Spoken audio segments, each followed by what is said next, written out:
अस्सलाम वालेकुम, welcome back to my YouTube channel. कैसे हैं आप सब लोग? उम्मीद करती हूँ आप सब लोग खैरियत से होंगे। आज आपके लेके ही मैं मज़ेदार से बादामी गोश्त कढ़ाई की रेसिपी, जो कि बहुत ही आसान है, बहुत ही झटपट सी रेसिपी है।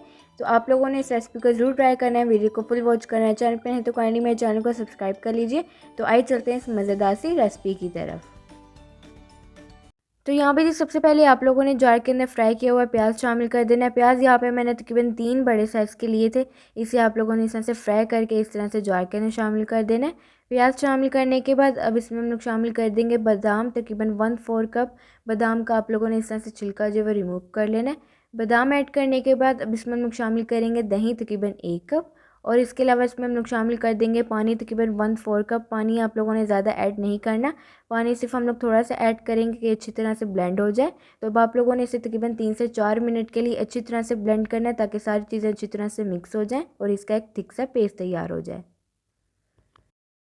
तो यहाँ पे देखिए पेस्ट है तैयार। तो आप लोगों ने इस पेस्ट को बहुत ज़्यादा पतला नहीं करना है, इतना आप लोगों ने इसे थिक ज़रूर रखना है। तो आइए चलते हैं अब इसके नेक्स्ट स्टेप की तरफ। तो नेक्स्ट स्टेप में जी आप लोगों ने पैन के अंदर ऑयल शामिल कर देना है, तकरीबन 1 कप ऑयल। यहाँ पे मैं वही यूज़ कर रही हूँ जिसके अंदर मैंने प्याज को फ्राई किया था। ऑयल जब अच्छे से गर्म हो जाए तो इसके अंदर हम लोग शामिल कर देंगे मटन, तकरीबन 1 केजी मटन यहाँ पे मैंने लिया था बोन्स के साथ। अगर आप लोग चाहें तो बोनलेस भी ले सकते हैं, या फिर आप लोग इसे बीफ के साथ भी बना सकते हैं, आप लोगों की अपनी मर्ज़ी है। मटन शामिल करने के बाद अब आप लोगों ने इसे अच्छी तरह से मिक्स करना है, और अब आप लोगों ने इसकी अच्छी तरह से भुनाई करनी है कि इसका कलर जो है पिंक से वाइट हो जाए। तो इसकी 4 से 5 मिनट के लिए हाई फ्लेम पे अच्छी तरह से भुनाई कर लें। तो यहाँ पे जी देखें आप लोगों ने तकरीबन 4 से 5 मिनट के लिए मटन को अच्छी तरह से फ्राई करना है। ये अच्छी तरह से फ्राई हो चुका है, इसका कलर भी चेंज हो चुका है। तो इसमें हम लोग शामिल कर देंगे अदरक लहसुन का पेस्ट, तकरीबन 2 टेबलस्पून भरकर। और इसके अलावा इसमें हम लोग शामिल कर देंगे साबुत गरम मसाले।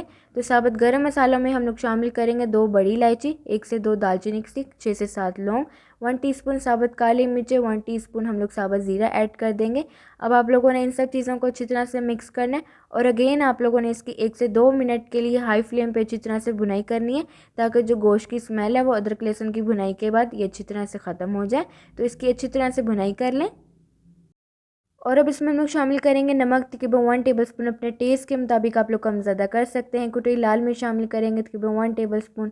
हल्दी पाउडर ऐड करेंगे हाफ़ टी स्पून। धनिया पाउडर शामिल करेंगे 1 टेबलस्पून। और अब आप लोगों ने इन सब चीज़ों को अच्छी तरह से मिक्स करने के बाद अब आप लोगों ने इसकी अगेन 1 से 2 मिनट के लिए हाई फ्लेम पे अच्छी तरह से भुनाई करनी है, ताकि जो हम लोगों ने मसाले शामिल किए हैं इनकी भी अच्छी तरह से भुनाई हो जाए। तो 1 से 2 मिनट के लिए हाई फ्लेम पे इसकी अगेन अच्छी तरह से भुनाई कर लें। मसाले शामिल करने के बाद अच्छी तरह से हम लोगों ने इसकी भुनाई कर ली थी। अब इसके अंदर हम लोग शामिल कर देंगे पेस्ट, जो भी हम लोगों ने बनाया था। पेस्ट ऐड करने के बाद अब इसमें मैं शामिल कर दूंगी पानी, तकरीबन 2 कप। पानी की क्वांटिटी आप लोग अपने हिसाब से कम ज़्यादा कर सकते हैं। अगर आप लोग इसे प्रेशर कुकर में भी कुक करना चाहें तो आप लोग कर सकते हैं, लेकिन मैं इसे इसी तरह से कुक करूँगी। तो इसके अंदर मैंने तकरीबन 2 कप पानी ऐड किया है।